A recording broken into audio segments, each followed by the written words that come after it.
Hello and welcome to A Piece of String, the show that brings together comedians and scientific minds to ask and maybe answer the biggest of all questions ever.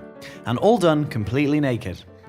I'm Matthew Shribman, I'm a chemist and a bit of a biophysicist, and with me today are Sophie Ward, Hello. a biomedic. The naked thing put me off. I'd not noticed before. I'd not noticed before, and then now I can't stop seeing it. You have finally noticed that we're naked. Yeah, finally. Yep. And Sophie Ward, a biomedic and neuroscience enthusiast. Hello. Fran Grimes, a biochemist. Hello. James Wells, an engineer. Hello. And that's everyone. Each of us will ask a question to which one of us secretly knows the answer, and points will be allocated on a pseudo-arbitrary basis by our producer, Sam Lee. The winner will get this whole pot of whole earth smooth peanut butter that I'm holding. Fran, what's your question for us today? Well, Matthew, I'd like to know, what can't be albino? Bloody hell. Can milk be albino? Well, Ooh. I think maybe, not to close it down too early, but can things that are non-living be albino? I'm just imagining some like extreme kind of like pseudo health people homing in on, I'll only have milk from an albino cow, going for the albino milk in the supermarket. Would it be vitamin D deficient though, because the cow hadn't been outside with a fear of sunburn? wait, so can... Oh, yeah, wait. Ooh. Or would it be packed with vitamin D? How would it be packed with vitamin D? Because it's just like, no blocking from the sun. Give me the vitamin D. yeah, and like, all of the vitamin D. Who cares about cow skin cancer? Few people, unless you're a leather Not me. salesman, I think. That look, Matt, was absolute daggers. That was really just my thinking. was outrageous. Yeah, I was like, your wow. hatred thinking I was just thinking about those albino whales. Yeah. The really famous Migaloo, that's what it's called. The really famous one that hangs out a lot around Australia. And now there's a Migaloo Junior, but they're so beautiful. I think they're humpback whales. Oh, right. And you can, there are these beautiful pictures of them on the internet of aerial photographs of them swimming next to their mates, who are obviously got full color, but there's like this stark white under the water. Just to make sure. I mean, I know that we all know this, but just quickly, like, what is albinism, James? Well, I suppose specifically it would be the lack of melanin in all your bits. If your bits don't have any melanin, then you might be considered an albino. So melanin's like the main pigment in our skin and hair and stuff, so it basically means that you've got no pigment. So you're all white all over. Hair, skin, all of it. Although, interestingly, the eyes are pink. I think that's because there's no pigment in your iris, so you can see directly through to the retina. So you're actually seeing the blood vessels shine through. Whoa, that's an so amazing cool. fact, isn't it? Yeah, That's very, very that's cool. right. Do you think, Noah's Ark, how Noah, brought on 2 by 2? Do you reckon the albinos were considered separate and it was like, I'm going to bring on 2 albino of each animal as well? God, the extra admin Yeah. would be a nightmare, wouldn't it? Yeah, sure. You've done a really good job, but I'm pretty sure you haven't got all the albinos. That's really cool how almost every ancient religion has the flood myth in it. It's one of the few things that links them all together, including loads of religions that have been abandoned. They all have this idea of a great flood that destroys loads of towns. And I think there were some archaeologists who were thinking that it was perhaps something to do with the Black Sea and how it used to perhaps be like a really fertile land with lots of farmland, and then eventually the Bosphorus and that area of water kind of burst its banks, and then the whole thing flooded, and all of those towns disappeared. But anyway, no, I mean we don't know for sure whether it comes from that, but certainly the flood myth is something that exists in all of these religions. It's one of the few things that ties them all together. That's really cool. Nice. Do you think it's also because people like the idea of just a big cleanse? Like, we've done a lot of bad things, and Love a good what's the cleanse. best way to do? Let's purge. The flash flood would be quite exfoliating, wouldn't it? I just thought. Like a power shower. You were saying it would be like a good cleanse, but in actual reality, it'd be like this brown, murky stuff full of rocks. Anyway. Albinism. Yeah, that's the one. That's what we're talking about. Well, I've got a bit of a prepared answer for this. Vertebrates. So that's probably one of the first bits. What can't be albino? Probably things that aren't vertebrates. They don't have a backbone. So how does it actually happen? So it's due to an absence or defect in tyrosinase, which is a copper-containing enzyme involved in the production of melanin, which is the pigment in our bodies and lots of other mammals. So it's also involved in, funny that the bananas come back, in the blackening of ripe bananas, and when apples go a bit brown, and when potatoes, all that sort of stuff, when they're peeled, go a bit brown. So it's all that. What else do we have? Well, so there's 2 types of melanin. We've got eumelanin, which is your blonde down to your very dark black hair. So it's that sort of range. And then you've got your pheomelanin, which is like your pinks and your reds and all that sort of stuff. And that gives the pink colour to all your naughty bits, I discovered. So that's an interesting fact, isn't it? Yeah. So there you go. So 1 in 17,000 across the world get albinism. Was that people? On average, that's people, yeah. That's a lot. That's quite a lot, isn't it? But even more so in Tanzania specifically as a country, it has the highest, I believe, or one of the highest. 1 in 1,500 are albino around that area. I don't really know why, but for whatever reason they are. Do you reckon that's to do with cultural feelings about albinos being somehow sacred or something like that? So historically there's been some kind of bias? Yeah, maybe. But that's definitely true. I know witch doctors, for instance, literally hunt them down and use their body parts for medicines. Now that is grisly. What? But really then grisly. surely It's that a would big mean then problem. there'd be less likely, there'd be like, well, in those areas then, there'd be fewer of them because it's literally they're getting hunted. Oh, that's horrible. Well, exactly. But so in Tanzania, in Lake Victoria, they've actually got a little island there called Ukuru, which they all go to as a safe haven. So there's a really high percentage of albinos there that are sort of dumped there by their parents as a protection measure. Wow. Because you can't go in, murder and leave quickly because it's got water around it and it's a bit more of a difficult process. So genuinely, you can look this up. They consider it a bit of a safe haven, which I quite like the idea of having an albino safe haven. Quite like to go visit and say, well done, guys. So other sort of fascinating things. This is a bit of a bizarre one. When you take an animal and you domesticate it, they go piebald. The pigment in their fur starts to be removed. So only bred animals have like white patches of fur and all that sort of stuff. Your natural dogs, your natural cows, horses, etc., or shall I say wild, that haven't been bred for domesticity, don't feature this. And it's a really interesting thing that people don't really know why it happens. But it seems to be a trait of making things less aggressive, something like that. They reckon there's a link there. Very strange.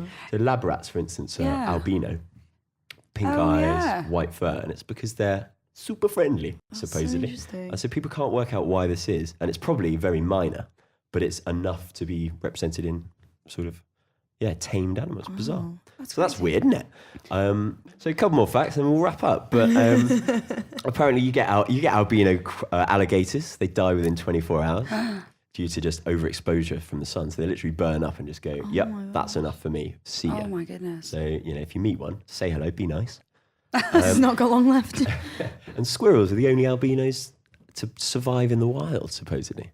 They just do really well. They're fine. Everyone else is like, well, you've seen me, you're going to eat me. But squirrels somehow manage to survive. They should set up somewhere like an albino zoo where because if humans have managed to develop like an albino safety island, we should do it for the animals. Like have a specific place where you can, collect and look after the albino. Because loads of people would go, I think, and it would get loads of money for like conservation. I think it's a great idea. If someone wants to snap that up, not crocodile pun intended actually, but there we go. If someone wants to get an albino zoo going, I'd definitely visit. Would you visit, Matt? Wow. Maybe. Okay.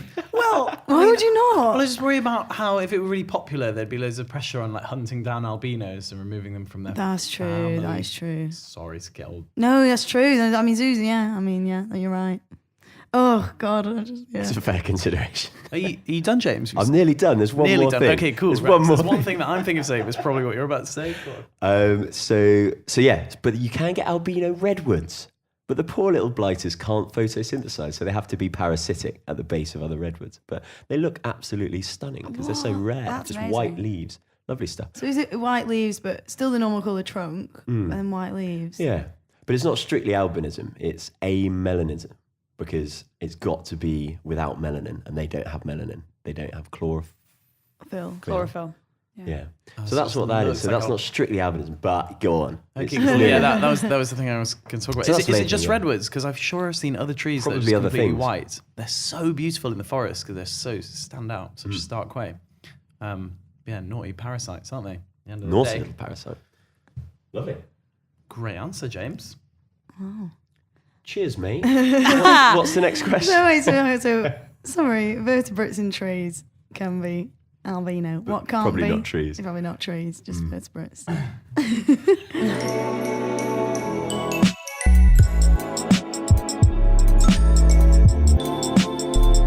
Okay, so I've got a question for you all.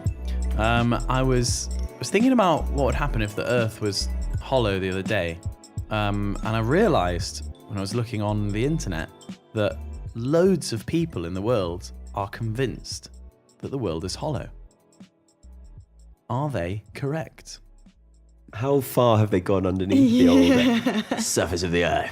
Well, the furthest we've I'm gone like in is side with them. that is the Cora borehole, isn't it? I think we talked about this before. That's how deep is that? Like 3 kilometers or something? I think maybe it's 3 miles or something. It's big distance. Quite big hole below Russia, but that is really negligible compared to the Earth's crust. And obviously, the Earth's crust, it seems really thick to us, but is really, really tiny compared to the rest of the world. Like if we shrank the world down to the size of an apple, then the crust would be thinner than the apple skin. How deep is the core of the borehole? It's 7.5 miles deep. 7.5 miles, yeah, but even that is negligible compared to the thickness of the old crusty crust. So we really haven't gone very far into the world. So, it's really, really sounds to me like the world is probably hollow, guys. But we've tested it with waves, haven't we, though? Like the way that different waves travel, because they travel at different speeds through like solid and liquid and stuff. So that's how we've worked out the different layers of the Earth, isn't it? And how like you send them Give through it a the little wave, ground. see if Yeah, it that's waves what back. I'm Oh, it's hollow. gooey. Yeah, No Are you response. hollow? You're talking about transverse and longitudinal seismic waves. So the idea is that the transverse ones, the longitudinal ones, the ones that are just like forward vibrations like sound, go straight through the Earth and we can detect them on the other side. But the waggly ones, like taking a slinky and waggling it from side to side, transverse ones, they can't go through the middle. And the idea is that we think that must be because the middle is liquid, and therefore it would be like waggling a liquid slinky from side to side. It just wouldn't connect to itself, and like you wouldn't get the vibrations traveling down. But you can pass transverse waves through liquids. Like you can shine a light through water and see it on the other side. Yeah, but that oscillation isn't dependent on the water it's going through. It's dependent on the fact that it's making its own electromagnetic field. Whereas the seismic waves need the actual particles to vibrate side to side. Oh, right, okay, yeah.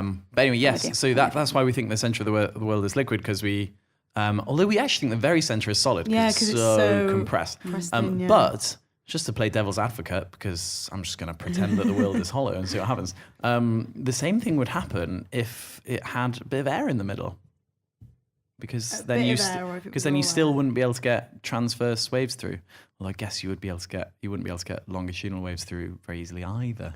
But where would the air come from? Because presumably there was no atmosphere a long, long time ago. Well, So actually, where have those gases come from? It wouldn't be air, right? It would be... what, inside the world? Well, actually, What would it be? what I've heard, James, and what I'm totally convinced by is that farts. the world is full of air on the inside, and all the rich people live in there. With all of the air. They've got all the best course, air. of course. Yeah. Scammy buggers. Of course, they've got all the air. Of course they have. Yeah, rich people are known for their airs.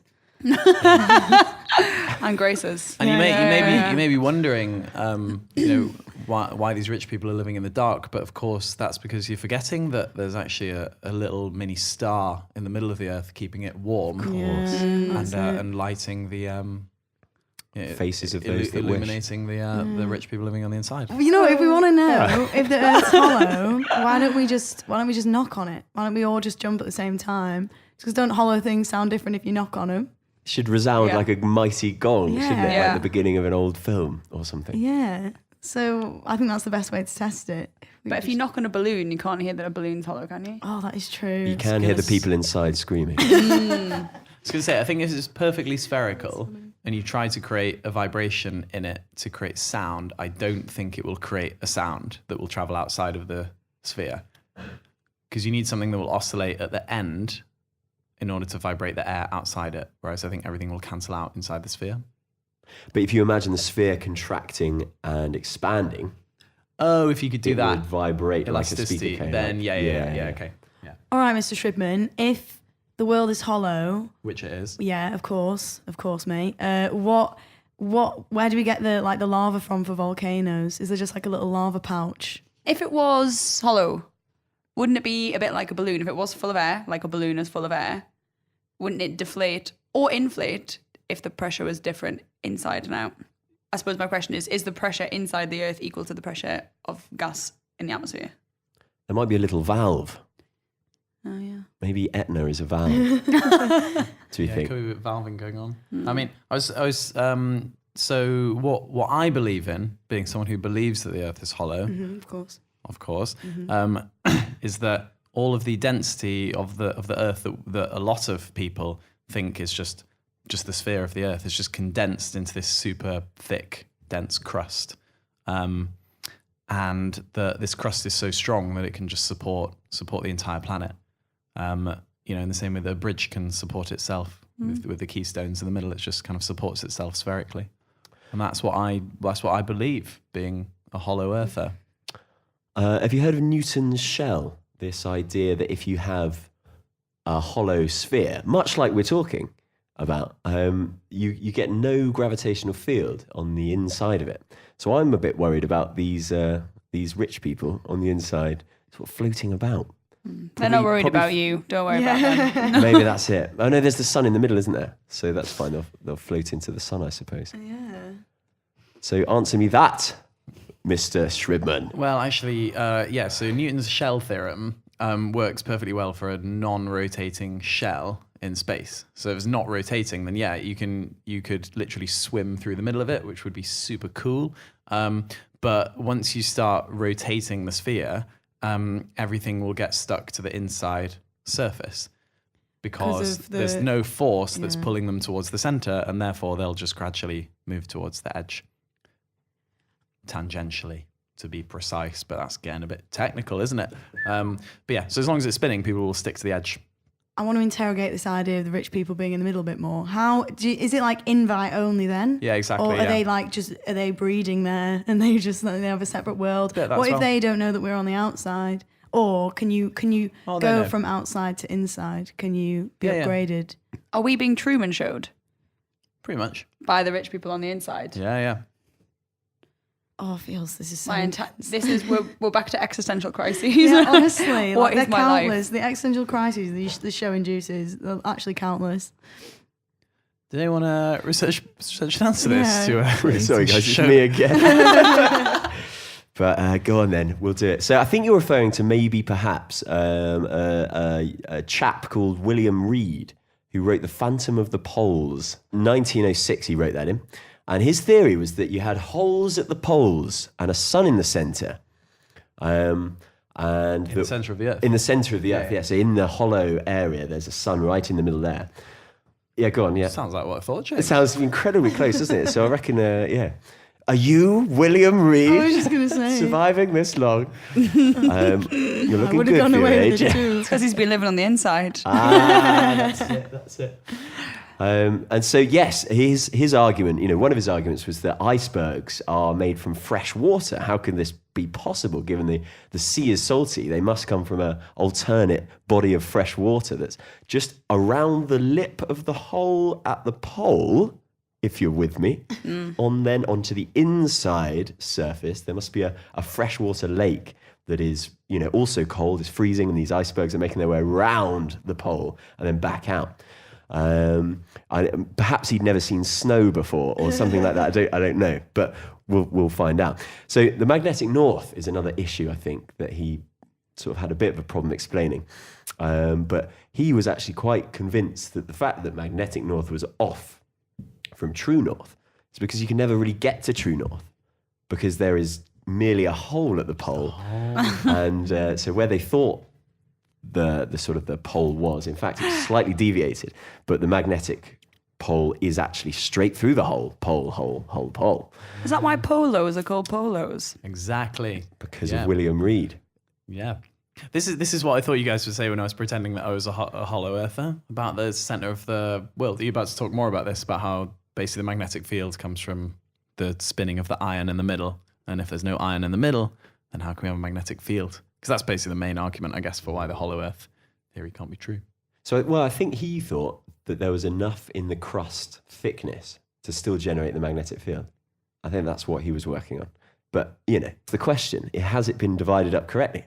And the method usually was to survey from one point, off you go, a few thousand miles or whatever, and then come back using the same method. And if you hit the origin and being off in the same direction every time, there wasn't this random scatter. Why the hell is it happening? I don't know. Until they put this problem back to the Royal Society.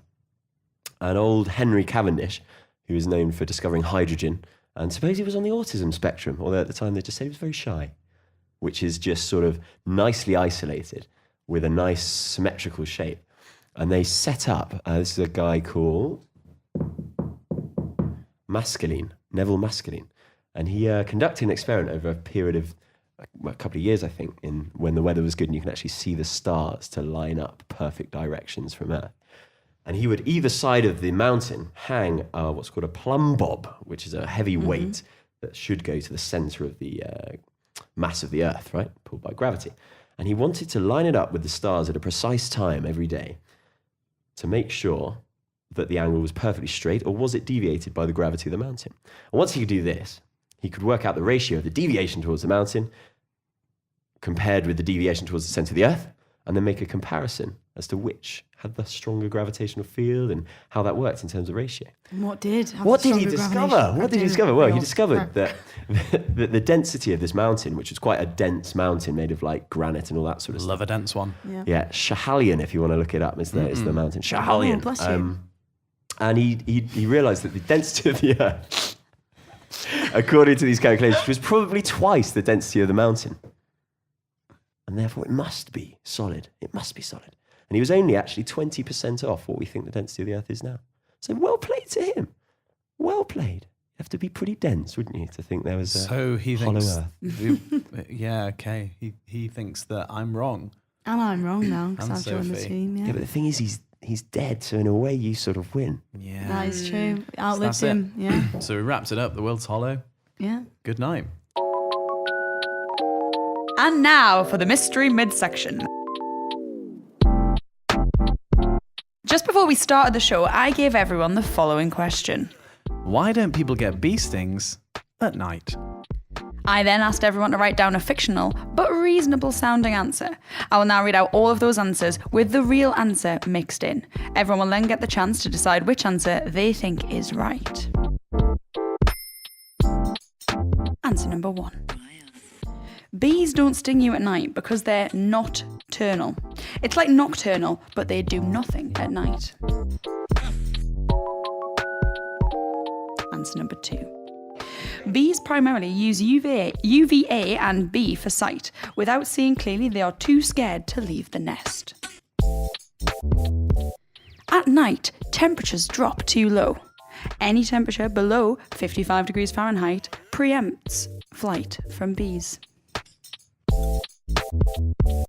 Number 4. At night, during sleep, mammal metabolism slows and body temperature falls. Since bees see partially in infrared, this makes humans appear less of a visible threat worth deterring. At night, the UV light that enables bees to hone in sweet spots on flowers is obviously not present. They therefore stay inside as they are essentially night blind. Okay, so in terms of the Rayleigh scattering that occurs in the upper atmosphere, so like the scattering that bends light around into different Oh, places. that's a fancy word. So blue scatters really well, right? And red and green don't scatter very well, and that's why the sky is blue. But UV scatters really well as too. So actually, there's quite a lot of UV around at night.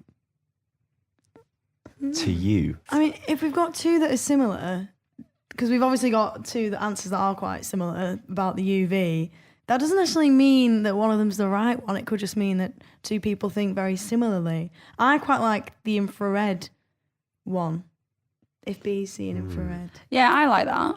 I'm not convinced that humans emit less infrared at night. But we must do, because if our metabolism is slower, Just a little bit though. Where's But the answer, in Sted? contrast to everything else.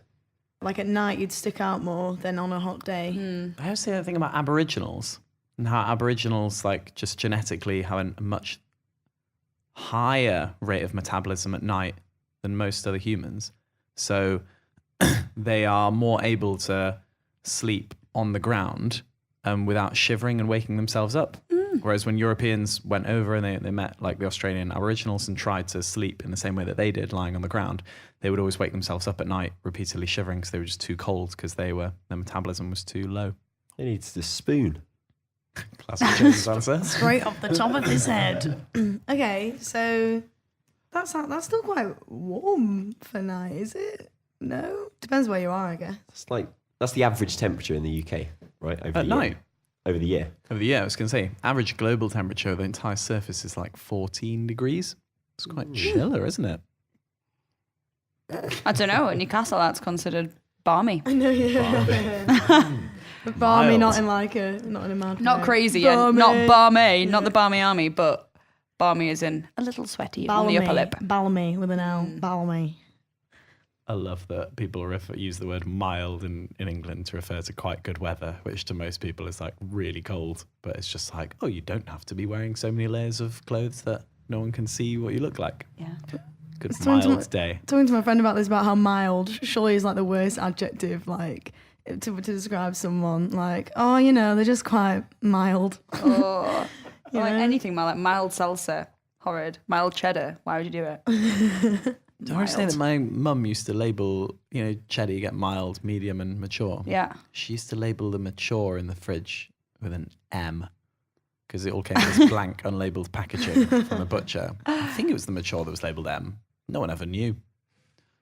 Just took your guess. So, mate, took Lucky one. dip. Yeah. Lucky dip.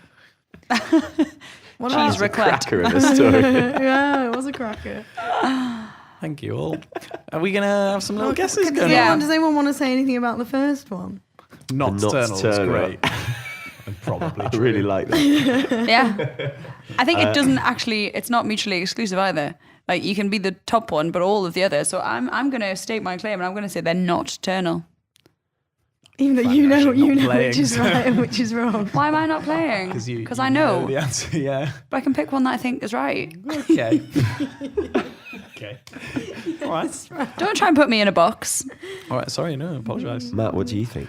Oh yeah, the classic. Make me choose one. I actually haven't chosen yet. What do we have? Night blind, infrared, lower than 55 degrees Fahrenheit. Why would anyone give an answer in Fahrenheit?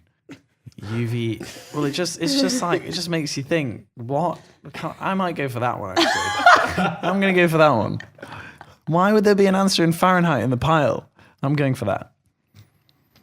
Oh, James, can you do yours next? I haven't thought properly. I hate this. Right. There's two UVs. They see in UV. I don't think they see in UV. Someone else also thinks they won't. Goodness gracious. Someone else, does that mean that you're That one means of that you're them? one of them. Huh? You're one of the UVs. If someone else thinks that. Why? Why so? This round used to be snappy and quick. I really hate This round this, has like- got far too long. There's so Come on. much like staring each other out. It's like freaking Western, like focusing on our eyes and like black out the rest of it. Come on, James. Have a pop. I'm gonna go. With the temperature in Fahrenheit. I'm the gonna low go. temperature. I'm gonna go UV. Can't see. And the answer is they can't fly when it's lower than 55 degrees Fahrenheit. Yes! I even gave the game away on you. Or Come on. 12.777 degrees Celsius. Yes. Yeah, good instincts, finally. I just wanted to be different. I also wrote about UV. Wait, which one was the UV one that Sophie went for? I went for the last UV one. Was it yours? Was it Night blind. That makes me feel better. And thanks, Fran, for going for nocturnal. Gave me some small moment You're of welcome. solace. Wait, that means Maybe all that. of us It's draw. the only one that Everyone figured gets 1 point. Well done, everyone. Oh, A nice draw. a nice, not passive aggressive draw.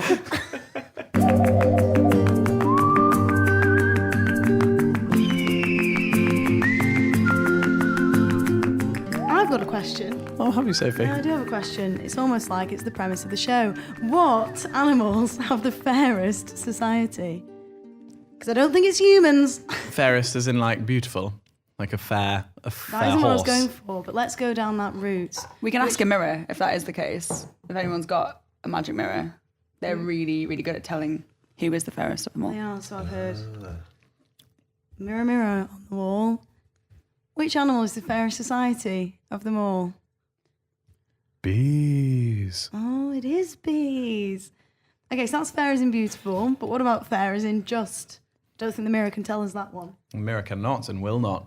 So we'll have to work it out for ourselves. I think meerkats have a nice society. They look out for each other. They do look out for one another. Yeah. There's a lot of like looking after other people's kids though. In a meerkat society, Yeah. I love they got complicated enough language though that they can like communicate to one another. Extreme levels of complexity. I think we've already talked about this on a previous episode. But yeah, about how they can, we can translate them saying things literally like there is a tall man with a red shirt approaching from the south. How do we know that? We can just have different sounds and test them repeatedly with the same kind of thing approaching them or the same potential danger. What I find really interesting is that decision around whether animals, and even, as far as invertebrates as well, so if we extend this to insects, that the benefit cost balance that you have to strike when you're setting up a society, because there are obviously like massive benefits if you're a meerkat, and as one meerkat you might not always see the tall man in the red shirt approaching, but as a group you can. However, that necessity to live in a group also means that you're competing for food with people who are literally in your home, and you're competing for mates and competing for space. And so at what point does that society become a hindrance on success? I think it's an interesting conundrum. And how do animals know? Like how do they find their natural maximum or natural optimum number? Which society do you think is worse? Brave New World, where everyone is constantly happy all the time because of drugs that are altering their minds, even though their lives aren't necessarily that great? Do you think that's more scary? Or 1984, where people are allowed to think their own mind, but they're not allowed to, by the law, think things that are wrong, and they're controlled by Big Brother? 984. I think 984 is more sinister. 984, because you're not even allowed to think in your own mind, because then you're thought criminal. I think that's more sinister, because the whole thing is that if people are really happy with their lives, even if objectively we might look at them now and be like, oh, that life is terrible, but if people are really happy with it, then maybe that actually feels like a fair society. So maybe the answer to the question is to do with some animals that are just naturally very happy at taking the place that their role in that society is. So excitable, happy animals. It seems like an easy answer, but it's going to be dogs, isn't it? Yeah. Dogs. Bloody dogs, they're so good. Hijacked. I mean, domesticated dogs. We've hijacked their society. I was just going to say, if you think about a society, I think it's defined by membership if you're looking at kind of what is a society. And then if we're saying that dogs have this great society, well, actually, they are living as an external species within our society. So, like, can we actually, like, each individual is a happy little dog, happy little waggy-taily puppy thing that's, has all of its needs fulfilled, and it's always just really happy. I'm also very dog broody, which I hope will come across in this. I'm, like, desperate for a dog. But I wouldn't necessarily class that as dog society. I want to know the answer to this. Has anyone got... I've got an answer to this. Yeah, should we... Yeah. Should we Allow me shove a bit of that? allow me to take you on a little journey through the animal kingdom, guys, and on my various musings about this, because I think this is not a clear-cut answer as to what is, well, first of all, what is fair and what is a society. Yeah. So I think when we think, or certainly when I think about animals that live in societies, there are a few kind of key players that I'm always thinking about. You think of bees and ants. I think of wolf pack. Live by the pack, die by the pack. Yeah. And then there are some other rogue ones. So I'm just going to talk a little bit about each of these societies. I'd quite like your weigh-ins on which one you think is the fairest. I have my own opinions, which I am happy to reveal in due course. So lots of insects take part in what is academically referred to as a eusocial or truly social structure. And then you also have overlapping generations. So you have many generations of insects all living kind of concurrently. So that would be ants, bees, wasps. Also the snapping shrimp. little rogue one there for just get in touch and tell us a little bit more about the snapping shrimp. It sounds like a wonderful creature. So these are fair in that because you have economies of scale, things like labour and food source, everyone's kind of feeling the benefit from that. However, there have been studies that have shown that that division of labour and that kind of caste system that becomes apparent in these structures is a kind of a combination of coercion and voluntary action. So some of the insects lower down the rung, so say in a beehive, some of the worker bees, lots of their actions are kind of done under duress. So female worker bees, who are not the queen, can actually lay eggs, which are unfertilized eggs, which then grow into males. But other worker bees police that and they go around and destroy the eggs. So I think that's, if we're thinking about control of a society and is that fair? Yeah, I thought that was really quite sinister. Yeah. So those are your eusocial, truly social societies. Then if we kind of zoom out a bit to our bigger animals, our wolves. Wolf packs, I think, are fascinating. So you have your alpha wolf, alpha couple, actually, usually. You have a male and a female. They do usually, or will always, have kind of breeding rights and freedom and the majority of the food source. But they're not leaders in the way that we would consider a leader. So they don't make decisions for the pack, but they are free to make any decisions, and the pack typically follows. They've got a pretty sweet deal. But if we then look to the lowest rung of the pack, the omega, they're often shunned from the pack. They're often the weakest, youngest, and that's I know all. that. You've got alphas the top and omega. Omega at the I bottom. actually didn't know that. Omega at the bottom, absolutely. And that ranking is not done necessarily on size or strength, but they're all like ritualistic fights. What I did quite like is that they're often won on swagger. So you're not necessarily the biggest wolf if you're the alpha male, but you can really swing it around, if you know what I mean. So I thought, here's my unfair thing. So, the wolves, some of them, in fact, I've got a couple of facts here. Some packs, particularly with younger wolves, actually have a circular hierarchy. So like wolf A will dominate wolf B, who will dominate wolf C, but wolf C will dominate wolf A. So that could be seen as a fair wolf society, but that only typically happens in smaller packs of younger wolves, Really That is interesting. amazing. which is really cool. But in a typical, go on, I sorry, was just James. going to say, sometimes you see like dogs that are tiny not know how small they are, right? And I just Like wondered Hitler. if that was something like whether that was a similar thing. There's sort of like it's not necessarily how well you can fight. It's all up in your head. Yeah, absolutely. Yeah.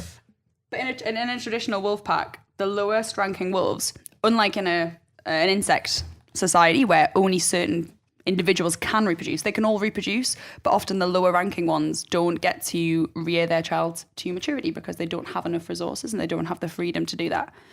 So again, I would question the fairness. There are some cases of democracy that I'd like to share with you. I'm conscious this is turning into quite the monologue, but Oh, this sounds really cool. Yeah. chimpanzees. They have an alpha male type structure as well, but the alpha male is voted in, if you will, in almost what I imagine to be a reality TV show style by the females. So the females, unless popular with the females, the alpha male cannot maintain alpha male status. That's interesting. So there is at least some kind of democratic process there. It's like Love Island. Absolutely.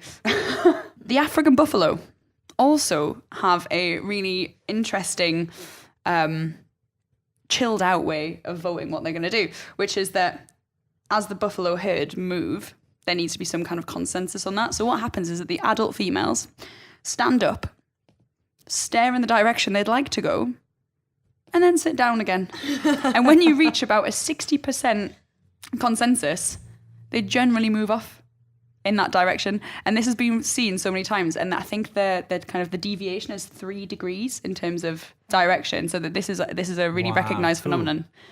They'll just kind of stand up and quite literally vote with their feet. Wait, so one will stand up and look and then sit down, and another will stand up and look, or do they all stand up at once? I think it's staggered in canon. Oh, that's great. Yeah. Which is pretty cool. So really, I don't think any animal society that I came across in looking was inherently fair. For me, fairness would be around freedom to make choice and freedom to obtain resources and to generally be quite happy at the hands of others. So actually, although instinctively I would say that human society wouldn't be my first answer, I personally would rather continue in my position in our current society with all the freedoms that I have than be part of any of the other animal packs, I think. What about, this isn't really so much for society, but if you could be a little chloroplast in an algae, then there's this thing called a northeast sea slug that eats algae, and then it actually retains the chloroplasts, so that even though it's an animal, it can do photosynthesis. So you'd be like a little chloroplast inside the sea slug, and the sea slug has bits of its DNA, it's genetic code that literally create extra chlorophyll for you. So it'd be supplying you with chlorophyll, you'd be living the absolute chloroplast dream. You'd just be photosynthesizing, feeding the slug. How cool is that? Like a green slug. That is very cool. It's really cool. I I've also- written that down. It's so cool. Yeah. Actually, what I'd forgotten to mention was the thing that I think actually, if I weren't to be a human, I'd be part of a slime mold. Yeah. I think that would be the fairest society. 'Cause I think if you're going to be kind of sentient, there's no true fairness. Whereas if you're part of a slime mold and you're part of that one consciousness that just kind of moves around the place and all you're interested in is a bit of scran, that for me would be the one. There's a really cool experiment where they got to slime mold to find the shortest path in a maze. Oh yeah, I've got that picture. There's a little video on YouTube if you would like to look it up. It's very, very cool. Slime mold. Slimy scran hunters.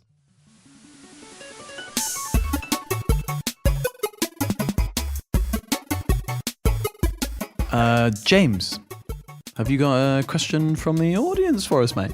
The audience, yes. I've got a question here from a person called Jay Bain. And the question is, does it ever bother any of you that we are basically Krang from the Ninja Turtles? Just a brain in a jar, specifically designed to keep the brain alive. Do we only exist to control our limbs, to choose what to eat? Quite long, but I think we get the idea. Doesn't bother me, mate. Yeah, it's fine. I mean, we are basically the brain just controlling the mouth. So the mouth is like, it bothers me. But the mouth cannot decide. Yeah. Yeah, it's fine. It's quite a terrifying society, to be honest. I feel Yeah. strangely unbothered by that. Just move your hand, guys. Just get a little bit of hand moving. We can do that. We can force our hands to just move. How cool do you feel? Because I don't really feel like I'm inside my hand that much, but you can just move it. It's fine, isn't it? It's starting to freak me out that we're just a brain. No, I love being a brain. I think that's why I'm not bothered by this, is that if I allowed myself to really think about this, I'd spiral into botheredness. It's not for me, that. So, Seems a weak approach, Fran. yeah, but am I happy? I am. Yeah, you are actually. Yeah. Yeah, avoid the existential. I ain't got much me, but I'm happy. I remember once I was walking to Asda, like I was just going to buy some sun bites, and I just started thinking about, like, if you, as you're walking, if you start thinking that the room is actually like the things are actually bobbing in front of you, if you like think about that, and then you become very aware of your eyes and your head, and then you become aware of your brain in your head, and then you become aware of kind of the fleeting nature of life and everything within it. And then next thing I know, I'm having a full-on existential on the way to Asda. I'm living Sheep Hill Lane, like crying, like, what's going on? But then you go get your sun bites, you live the rest of your life, you forget about it. Yeah. There's this idea, isn't there, that it takes a little bit of time for you to process what's going on. And so there's a slight delay between what you feel and what you react to. And therefore, there is no sort of consciousness at all. It's just all predicted before, and then we experience it afterwards. What do you mean by that? As in, So like there's a delay between me thinking to do something and then, me experiencing something and then knowing how to react. I've already sort of done it. If my brain is experiencing something, say 3 seconds later, I've already done that thing, you know? Okay. I've already done the thing I'm now experiencing. Oh, and again. Oh, and again. this is providing more evidence for the idea that you are just a brain, right? With this I think kind of so. thing that you're controlling. If it's all about the brain, but you can live with half a brain. So if it's all about the brain, keeping the brain safe, well, sometimes to keep the body safe, like people who have really severe epileptic fits, sometimes they get half a brain removed. So that, in that case, are you protecting the other half? Are you protecting the body? Like, if it's all about keeping the brain safe, why would we do that? The brain is the thing that allows us, steers us to a point where we can reproduce, I suppose. Yeah, because that's what, well, then we fall back, then it falls into, what is the meaning of life? Is it to reproduce and spread our genes on? Or maybe what Jay is asking us is if any of us contain Krang. Stop asking questions, Matthew. That's terrifying. Like sometimes our body is in control of our brain. And also think of like we've got loads of bacteria in our gut. Like maybe our body is there to keep them alive, not our brain. What if we're just a host for the bacteria? There are more bacterial cells in your body than human cells. On like an order of magnitude, I think. Yeah. Like our gut biomes. There's a lot about our gut biomes at the moment and how important like all the bacteria in our gut are for us to be healthy. And it's been shown that if you kind of replenish someone's gut biome with like all the good bacteria, as it were, their mood improves. It's a poo transplant. So if you donate your poo, then you can technically say that you like donated for a transplant. It's based on this thinking that your intestine is your kind of second brain. There are so many neurons that kind of end in your intestine and actually have some kind of oversight of important decisions in your body, often like hormonal decisions, I think. But yeah, so indeed, the health of your gut biome is very important for your state of mind. Did anyone get a cheeky little answer to this? Yeah, I mean, I tried, but I ended up in the circles of like, what is the meaning of life? And another existential crisis. Knock, knock, who's there? It's your old friend, existential crisis. So, but, I mean, my short answer was, yeah, I'm weirdly unbothered by it. But what I started thinking was, like, oh, you know, yeah, is our purpose in life just like look after our brain? Like, can we be alive without a brain? And obviously, like, there are two ways that you can be like, said that you're dead. It's either when you're brain dead and like you're keeping the body going, or when your breathing and heart rate has stopped, and then that's another way of being dead. And actually, this is kind of not directly linked to the point, but some people can be like declared dead wrong. So in America, one study's estimated that 12,200 alive citizens are incorrectly dead. It says on their records that they're dead. Their social security number has been wiped. And why are these people dead? So they can't like open a new bank account. So they've got no social security number. And it's like, I was thinking like, wow, like why are so many people like fakely dead? And it just said clerical error. So basically when someone has died, they type in their social security number to wipe out their existence. And someone's like, oops, my finger slipped. Oh, well, guess someone else is going to be dead. And that's 12,200 people. Like, imagine that. Sorry, mate, you're dead. Why? Clerical error. I'm picturing Homer Prove when it. he gets really fat pressing the buttons. Being like, whoops. Your fingers are too fat for the keys. How would you prove that you were alive if you had to? You can't. You Because just can't. a death certificate overrides a birth certificate. That's so daft. Yeah. There are it's quite well understood now that actually the measures that are used for telling if someone's dead, like their heartbeat having stopped and things like that, are not necessarily completely they're not necessarily completely indicative of the fact that your brain has stopped working. So there is evidence now that you may be in a hospital dying and you will hear your own death announced and process it in your brain, and then your brain will go dead, because the way that we measure whether someone's dead or not in a hospital is not necessarily accurate. Oh my God, that's absolutely terrifying. I'd like to know though. What, That you you're don't dead. pronounce Yeah, it? yeah. You do Like want to to be you want to know, informed.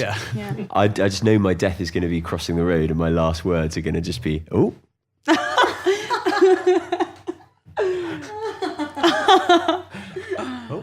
I love that.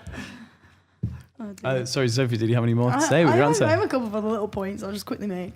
I mean, our brain is the boss of our body though, because like all of our cells need glucose, which is sugar, to keep going, but our brain demands 60 to 70% of the body's bless you. Thanks. Our brain demands 60 to 70. Sorry, my bless yous are really aggressive. Bless you, Matthew. I feel blessed. Yeah. Also, can a brain be kept alive without a body? Well, pig brains have been kept kind of alive, like the cells have been kept healthy outside a body, but that's more so that we can study kind of treatments on brains in a different way. It's not like reanimated, and it's not necessarily got consciousness or electrical impulses, which is how our brain works. It's just that the cells have been managed to be preserved. But that's pretty interesting. But like, if you wanted a human brain to survive outside a body, you'd have to reconnect all the connections, and there's billions of those. Like, seems with that. So, but to answer Jay's question, and we can all, I guess, give our own answer to this. Does it bother you? Well, like I say, not really for me. Me neither. Slightly does, just enough to keep things moving along, you know. I love it. And we have arrived at the end. Points have been allocated by our producer, Sam Lee, according to a system that none of us understands. Sam, what's the verdict? Well, I'm a little bit dismayed to announce that everybody's won this week, except you, Matthew, on the basis that you believe, by the sounds of it, in a hollow earth, which is inherently problematic. What's the word? Inherently what, Sam? Just wrong in every way, scientifically. I think I made my case perfectly clear, actually. Well, in that case, according to your scientific model of the universe, you're the winner. Thank you. Wow. For now, thanks to Sophie Ward, Thank you. Fran Grimes, Bye. James Wells, See ya. Matthew Shribman, that's me, our producer Sam Lee, and to Unbound for their generosity in hosting and supporting us. You can follow us on social media by searching A Piece of String or String Podcast. And I make videos about bits of science that I'm interested in, so if you want to check them out, I'm on Twitter and YouTube at Soph's Notes. And if you'd like to learn about many and various scientific curiosities from a man in a bath, you can follow me on social media by searching Science in the Bath or Matthew Shribman. And if you have a quirky question of your own that you'd like a scientific answer for, then please reach out to us on any of our social media channels. Thanks for listening. We'll be back again in a fortnight, and as usual, let's never speak of any of this ever again.